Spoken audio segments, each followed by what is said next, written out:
Time, temperature, pressure is the recipe for application success. If you follow time and temperature and your transfers are failing, chances are your pressure might not be accurate. So keep watching.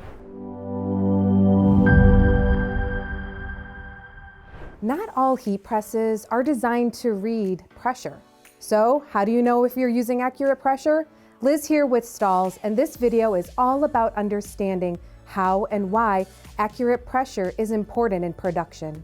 So if you are using a Hottronics, well, right here will give you the pressure readout, whether it's a medium pressure, light pressure, or firm pressure.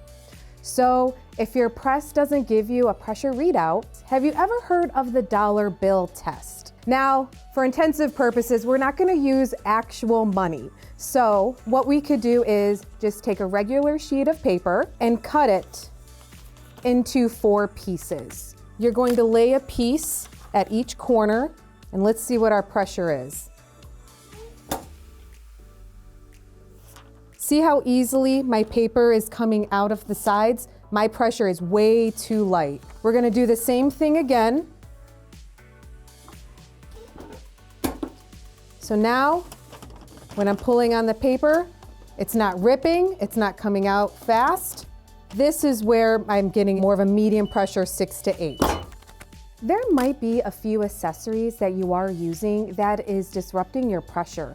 For example, a mouse pad, Stahls Print Perfect pad, the flexible application pad from Stahls, or even a pillow. So you want to keep in mind when you are using these accessories that you're going to have to adjust your pressure with the surface area that will be used. Something else to keep in mind is if your heat press allows you interchangeable platens, a 6x10, for example, you will have to adjust your pressure because with the surface area being used, you're gonna have to adjust it by the surface area. Just so you know, Stahls does have a perfect pressure guide that you can find at stahls.com, and we'll be sure to add it in the link with this video. So when it comes to the heat transfers that you are applying, you have to keep in mind how pressure is very key.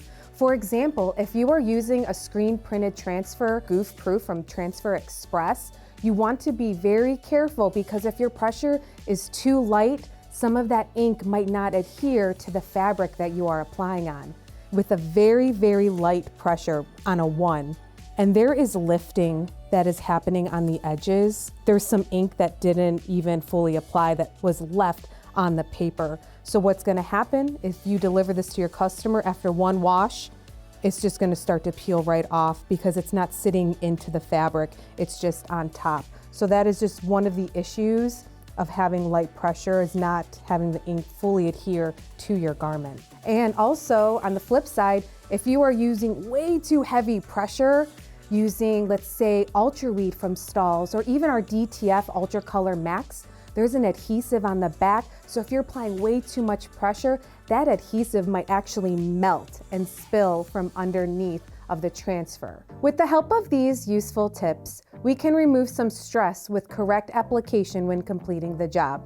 Thank you for watching. If you enjoyed this video, don't forget to like and subscribe to our channel for more tips, tricks, and heat pressing advice. I'm Liz with Stahls. See you soon.